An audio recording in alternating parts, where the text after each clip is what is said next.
Alright, well, we're back at it again. Yeah.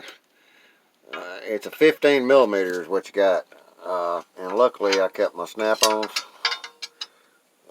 Get on there. Alright. Because they're going to be long enough. There, you can see I got room. I can tap them.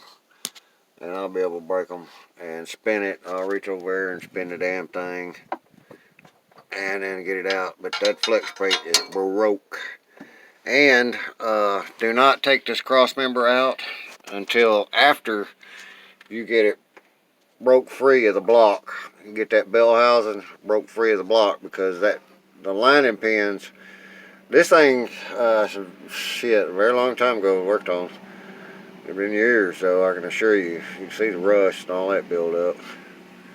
Pain in the ass to get it loose. And I don't know, I don't see, it might have just a little seepage on that seal, but we won't know until I get done. That oil seal right there. Rear main.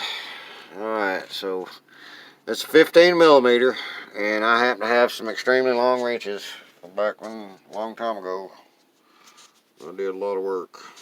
Snap on. But you want to use your pry bar, and you see the tail right there. You can take a pry bar, like one of them. That long one works really well. And use it to wiggle off of this cross member. You stick it up there and hook that and just bounce it and bounce it and bounce it and bounce it like crazy. And I'm digging this transmission jack.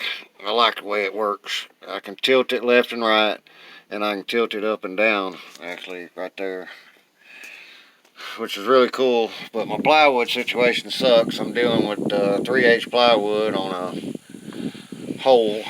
I need to get another piece of plywood. And this here is the exhaust right here.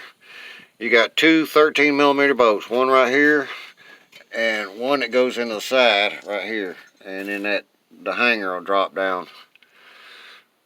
And when I go buy parts, I gotta get them little clips I showed you. And this is WD-40 and shit. I sprayed all over them bolts. Not bolts, but the dowels, trying to get the rust out of them. But shit, that's a pain in the ass. There you go, guys.